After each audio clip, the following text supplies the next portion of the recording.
Eleanor Wright turned 72 on a cold October morning, sitting alone at the small kitchen table of the house she had lived in for more than 40 years. The house was old, just like her, but it carried memories in its walls, laughter from when her children were small, arguments from their teenage years, and long silences after her husband passed away. Eleanor did not complain about being alone. She had learned that silence, when accepted, could become a kind of strength. Her only son, Daniel, had not called her on her birthday. That did not surprise her. Over the past 2 years, his visits had become rare, his phone calls rushed, and his patience thin. Daniel was successful now, or at least that was what he told people. He wore expensive suits, spoke loudly about investments, and liked to remind his mother how outdated her way of thinking was. That morning, Eleanor poured herself a cup of weak tea and looked at the letter lying unopened on the table. It was from the bank. She already knew what it said. Her pension had been delayed again. Daniel had convinced her months ago to give him access to her finances, to help manage things better. She had trusted him, because trust was something she had always given freely to family. Later that afternoon, Daniel arrived without calling. He walked in as if the house belonged to him, glancing around with a look that mixed irritation and calculation. "Mom, we need to talk," he said, sitting down without waiting for an invitation. Eleanor nodded. "Of course. This house is too much for you," Daniel continued. "Too old, too expensive to maintain. I've found a good nursing facility. Clean, modern. You'll be taken care of." Eleanor looked at him carefully. She had taught him how to read, how to ride a bike, how to say thank you. She recognized that tone now, the same tone he used as a child when he wanted something and didn't want to hear no. "And the house?" she asked quietly.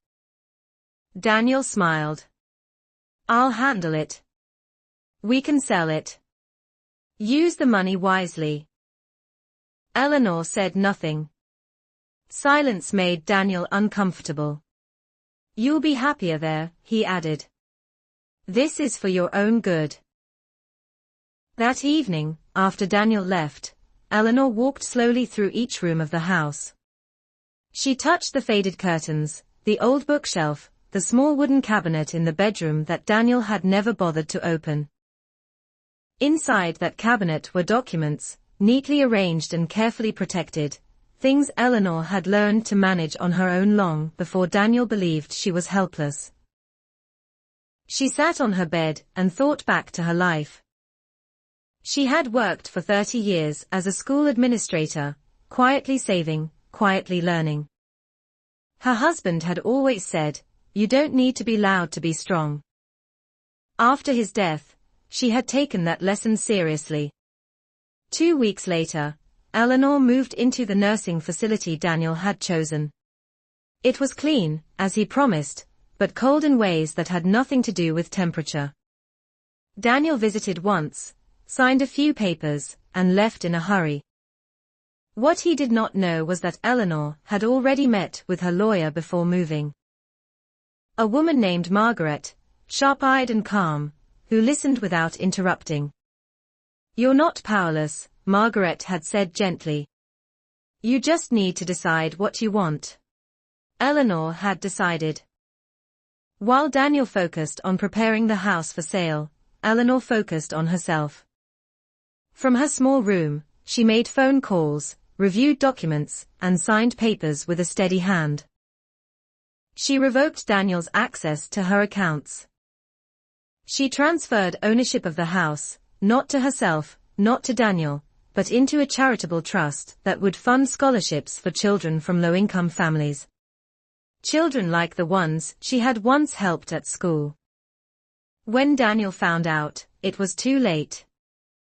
He stormed into the nursing facility, his face red with anger. He stormed into the nursing facility, his face red with anger. "What did you do?" he demanded. The house, my plans, everything is gone. Eleanor looked up from her book. She did not raise her voice. I made sure my life's work meant something, she said. And I made sure it couldn't be taken from me. You had no right. Daniel shouted. Eleanor closed her book slowly. I had every right. For the first time, Daniel saw something in his mother's eyes that unsettled him, not anger, not sadness, but clarity. I trusted you, Eleanor continued. You treated that trust like weakness. You were wrong. Daniel left without another word. Months passed.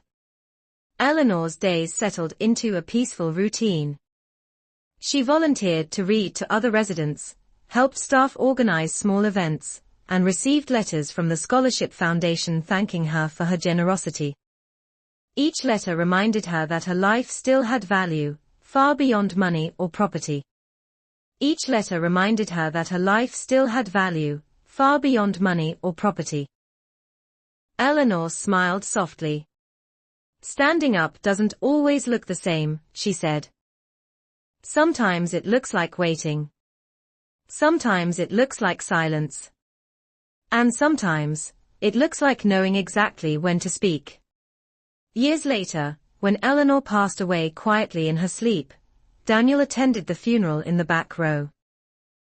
He listened as the officiant spoke about her kindness, her wisdom, and the hundreds of children whose futures had been changed because of her final decision. Only then did he understand the truth his mother had lived by all along: power does not fade with age, and silence should never be mistaken for surrender.